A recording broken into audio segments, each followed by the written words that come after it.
They called it settling the estate. What they were really doing was burying me. They snatched my inheritance, framed me for a crime I didn't commit, and scrubbed my name from the family history. They thought that was the end of my story, but they forgot one thing: I was the one holding the pen. My name is Alex. For 30 years, I was the reliable one, the responsible one, the one you'd call when a car broke down, when taxes were due, or when my grandfather's health started to fail. I was the sturdy, boring foundation holding up the glittering facade of my family. My siblings, Chloe and Marcus, they were the ones who glittered. Chloe, with her society parties and her picture-perfect Instagram life. Marcus, with his slick charm and a new sports car every single year. They were the family's showpieces. I was just the janitor, quietly cleaning up their messes, making sure the whole machine kept running. Our parents, Richard and Alina, oversaw this whole arrangement, treating me with a kind of gentle neglect while they beamed with pride for my siblings. "Oh, Alex is just so practical," my mother would say. It was meant to be a compliment, but it was also a dismissal. It meant I wasn't destined for the spotlight, that my job was to support the people who were. The real center of our universe, the sun we all orbited, was my grandfather, Arthur. He debuilt the family construction empire from nothing but grit and vision. He was a man of steel and concrete, and he saw that same quiet strength in me. While Chloe was learning which fork to use at dinner and Marcus was learning how to sweet-talk his way out of a speeding ticket, I was in my grandfather's study, learning about blueprints and balance sheets.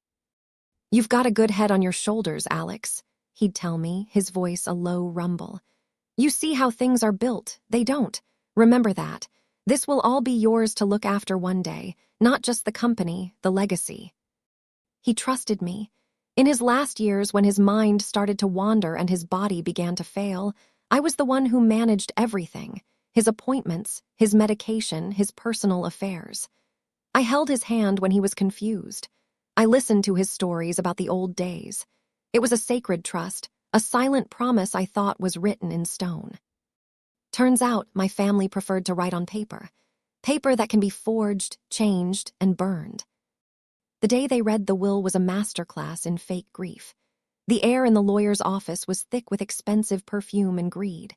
It was a study in black, Chloe in a designer dress that cost more than my rent, Marcus in a tailored suit, a solemn mask on his face that didn't quite reach his eyes.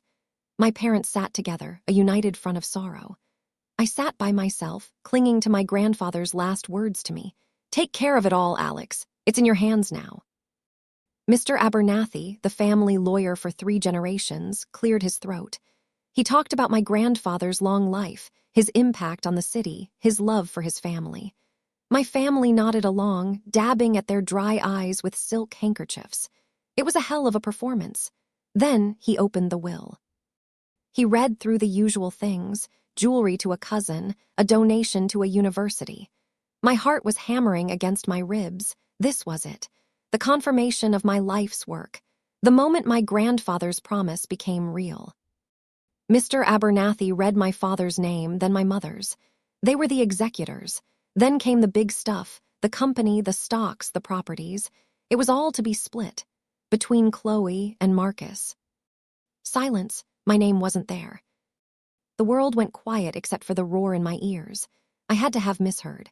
I looked at Mr. Abernathy, but his eyes were glued to the document, a strange, unreadable flicker in his expression. I looked at my parents. My father stared straight ahead, a muscle jumping in his jaw. My mother reached for his hand, her face a perfect sculpture of sympathy. Chloe and Marcus shot each other a look so fast I almost missed it, a flash of pure, shameless triumph. That can't be right," I stammered. The words felt like they belonged to someone else. "Grandfather and we talked about it. He promised me." Mr. Abernathy cleared his throat again, a gravelly sound. "Alex," he said, looking right at me for the first time. His gaze was cold, official. "There is an addendum." He adjusted his glasses and read, his voice flat. "It is with a heavy heart that I must address the matter of my grandchild, Alex. In the months before my death, certain financial irregularities were found in the management of my personal accounts. Given this sad breach of trust, I have been advised to remove Alex from any and all inheritance to protect the estate's future." The words hit me like a punch to the gut. financial irregularities, breach of trust. It was a lie, a vicious, perfectly crafted lie.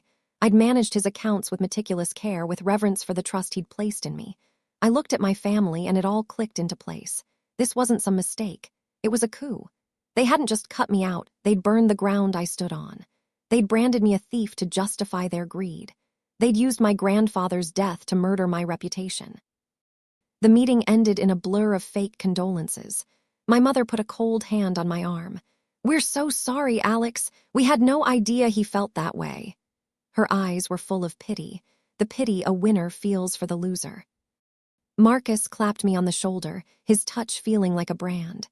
"Tough break, mate. Don't worry, we'll look after you. We're family after all." Family? The word tasted like ash in my mouth. I walked out of that office into the cold city air, a ghost in my own life. They hadn't just taken my inheritance. They'd taken my past, my future, and my name. They had erased me. And as I stood there, hollowed out and invisible, a new feeling began to smolder deep in my gut. It wasn't grief. It wasn't sadness. It was a cold, quiet, calculating rage. And it was the only thing I had left.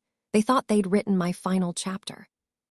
They had no idea I was about to start writing theirs. The first few months were a gray, soundless fog. The rage was still there, a pilot light burning inside me, but it was smothered by the weight of what they'd done. I got a cheap apartment on the other side of town, the kind with thin walls and a lovely view of a brick wall. I found a job at a warehouse, moving boxes from one side of a concrete floor to the other. Mindless, anonymous work. It was perfect. I heard through the grapevine that my family assumed I was broken. They probably pictured me crying into a cup of instant noodles, crushed by their judgment. In a way, they weren't wrong. I was broken. But like a bone that breaks, I was healing stronger. The work hardened my hands. The solitude sharpened my mind. The rage, once a smoldering coal, was being forged into something cold, hard, and very, very sharp. That accusation became my North Star: financial irregularities. The lie was so specific, so deliberate. It wasn't just a betrayal, it was an attack on the one thing I was proud of, my integrity. And it gave me a thread to pull. I spent my nights at the public library, using their free computers to retrace my steps. I went over every transaction from the accounts I managed for grandfather, matching them against the detailed records I'd obsessively kept. Of course, there were no irregularities. But as I started digging into the public records of the family business, a different story started to take shape. Not about my fake crimes, but about their very real ones. It started with Marcus. I always knew he was a mess with money, but I had no idea how bad it was. I found whispers on obscure online gambling forums, a username that matched his old college nickname, talk of huge debts, of angry bookies. It was a long shot, but it was a start. I made a fake profile, pretending to be another gambler on a losing streak, and I just listened. It took 6 months of patient lurking before I got what I needed. The name of a bookie Marcus owed a small fortune to.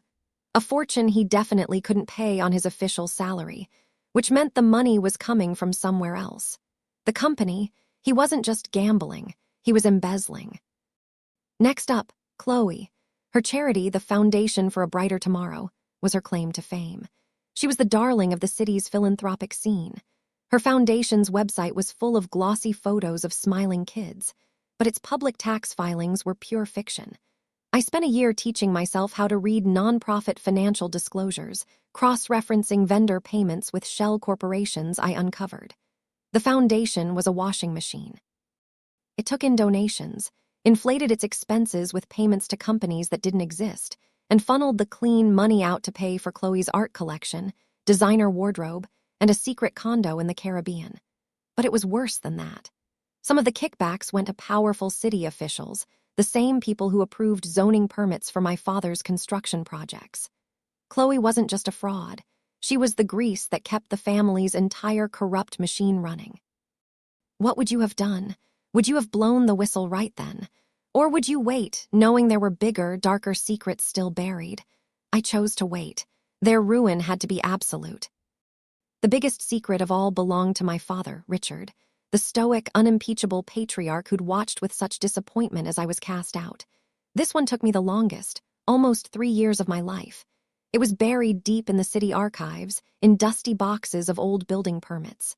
My grandfather, Arthur, was a brilliant builder, but he was also ambitious. And in the early days, he and my father had cut a corner, a very big one. It was a public bridge, built 2 decades ago, a major artery for the city. To win the contract and make as much money as possible, they'd used a cheaper, substandard grade of steel for the support structure and faked the reports from the supplier, a supplier they secretly owned. I found the original engineering specs, then the fake purchase orders. I even tracked down a retired foreman from the project. He was in a nursing home, his conscience heavy, and he was more than happy to talk. They called it value engineering, a pretty name for a crime that put thousands of lives at risk every single day. That bridge wasn't a monument to their success. It was their legacy, and it was ready to crumble. And my mother, Eleanor, she was the keeper of the secrets, the silent partner. Her silence, bought with a life of luxury, made her just as guilty. She knew everything. Her signature was on the papers that created the shell corporations. She was the architect of my exile. Over those years, I changed. The heartbroken kid who walked out of that lawyer's office was gone. In his place was someone else, patient, meticulous, relentless. I wasn't Alex the son anymore. I was a researcher, an archivist of their sins. I lived on cheap coffee and the slow, burning satisfaction of each new discovery. I compiled everything, building a fortress of their sins on encrypted hard drives with backups of backups. I wasn't just collecting facts, I was building a case. I was writing their story, and I was nearing the end. All I needed was the right stage. The perfect stage presented itself every year, like clockwork. The Foundation for a Brighter Tomorrow annual charity gala. It was the crown jewel of Chloe's social life, a night where the city's elite gathered to pat themselves on the back. It was a monument to their hypocrisy, and this year I was going to tear it to the ground. In the weeks before the gala, I set my plan in motion. It was a quiet digital demolition. Years of research, now weaponized and aimed at the 3 pillars of their empire: their reputation, their finances, and their freedom. First, I found an investigative journalist known for taking down powerful people. She was fearless. I sent her an anonymous, encrypted email with a perfectly organized file on Chloe's foundation. The shell companies, the fake invoices, the kickbacks, it was all there, a roadmap to a Pulitzer. I didn't give my name or make any demands. I just gave her the truth and a date, the night of the gala. I suggested she publish her story at exactly 8:00 p.m. Second, Marcus. His gambling was a disease, and the company was his victim. I packaged the evidence of his embezzlement, bank transfers, fake invoices, a statement from the bookie, and sent it to the State Gaming Commission and the DA's white-collar crime unit. The anonymous tip was scheduled to hit their inboxes at 8:15 p.m. Finally, the masterpiece, the bridge. This was the most delicate move. It wasn't just about exposing them, it was about preventing a disaster. I found a small, hungry law firm that specialized in whistleblower cases. I presented them with the evidence as a representative for a concerned group of former employees. The lawsuit, demanding an immediate structural review of the bridge for public safety and massive fraud, would be filed and served to the city at 8:30 p.m. The night of the gala arrived. The ballroom was a sea of glittering dresses and smug smiles. I didn't watch from the shadows. I walked right in the front door. I'd spent a month's pay on a tailored tux and a single ticket. My presence was like a ghost at the feast. A few relatives saw me, their faces flickering with confusion before they turned away. I found a spot near a marble column in the back, and I just watched. My family was in their element. My father holding court with the mayor. My mother air-kissing bankers' wives. Chloe, radiant in red, gliding through the room like a queen. Marcus, a champagne flute in his hand, laughing just a little too loud. They were untouchable, gods on their own private Olympus. At 8:00 p.m., I took out my phone. I just watched. A few phones lit up, then a few more. A quiet murmur started at the press table. A reporter for the city's biggest paper was staring at his screen, his face white. He showed it to the person next to him. The murmur grew. Chloe was on stage, starting her speech. Tonight, we celebrate what is possible when we come together for a brighter tomorrow. A man in the front row, a city councilman who I knew had taken her money, stood up and practically ran out of the room, his wife scrambling after him. Chloe faltered, her smile tightening. More phones were out. The buzz was getting louder, a wave of digital poison washing through the gala. At 8:15 p.m., my brother Marcus's phone rang. He glanced at it, and his happy-go-lucky expression just vanished. He stumbled away from his group, his face turning gray. I could see him mouthing, "What?" into the phone. He looked around the room, his eyes wild, searching for an escape that wasn't there. By 8:30 p.m., the dam broke. My father's phone rang. He answered with an annoyed bark. I watched his face as his lawyer, no doubt, told him that the city was being sued over the integrity of his greatest achievement, that a full investigation was launching immediately. The color drained from his face. The confident patriarch shrank in front of my eyes, turning into a frail, terrified old man. He saw me then. Across the sea of panicked faces and glowing phone screens, his eyes found mine. I wasn't hiding anymore. I was standing right out in the open. I didn't smile. I didn't frown. I just held his gaze. In that 1 second, he knew all of it. This wasn't bad luck. It wasn't a coincidence. It was me. The son he'd buried, the ghost he'd created. I hadn't come back to haunt him. I'd come back to judge him. Chloe stumbled off the stage, her face a mask of utter disbelief. My mother rushed to my father's side. Marcus was backed into a corner, people suddenly keeping their distance. The palace of lies they had built was collapsing around them, in real time, in front of the very people whose approval they lived for. I had written their story, and this was the climax. The final, brutal chapter. I held my father's gaze for 1 moment longer and gave him a slow, tiny nod. A final goodbye. Then I turned my back on the wreckage and walked out of the ballroom, leaving them to the sound of their own downfall. The days that followed were a symphony of destruction, and I listened to it all from my quiet little apartment. The news was a firestorm. Every channel, every paper, was obsessed with the fall of my family. Chloe's Foundation for a Brighter Tomorrow was rebranded the Charity of Shame. The journalist I'd sent the files to did an incredible job. The wealthy donors who used to flock to her were now releasing public statements, swearing they had no idea what was going on. Her social ruin was total. Marcus was arrested. The news cameras caught him being led out of his luxury apartment in handcuffs, his face a sad mix of defiance and pure terror. The Gaming Commission and the DA moved fast. The evidence was airtight. Embezzlement, wire fraud, money laundering. His fall wasn't just social, it was brutally legal. The bridge became the city's biggest scandal. "Bridge of Lies," one headline screamed. The mayor, tied to the kickback scheme, was forced to resign. My father's company, the legacy my grandfather built, was suspended from all city contracts. Its stock plummeted to zero. The company was dead. They were facing not just financial ruin, but potential corporate manslaughter charges. My phone rang once. It was my mother. I let it go to voicemail. Her message was a waterfall of rage and disbelief. "How could you?" she shrieked, her voice cracking. "After everything we did for you, we are your family, you've destroyed us, you've destroyed everything." Everything you built on lies, I thought, and deleted the message. All I did was hold up a mirror. They tried to reach me through lawyers, sending letters that started with threats and ended with desperate pleas. I sent them all back, unopened. They had drawn the line years ago in that lawyer's office when they called me a thief. I just finished the war they started. Watching it all unfold, I felt strangely detached. Have you ever poured years of your life into something, and when it's finally done, you just feel empty? That was it. The rage that had fueled me for so long was gone. The fire was out. And in its place, there was just a vast, quiet stillness. The world I'd set out to destroy was gone, and I was left standing in the silence. Months have passed. The dust is settling. My family is now a cautionary tale people whisper about at parties. Their names are poison. My father and Chloe are drowning in lawsuits and facing criminal charges. Marcus took a plea deal. He'll be gone for a long, long time. My mother is a recluse in a house she can no longer afford to keep.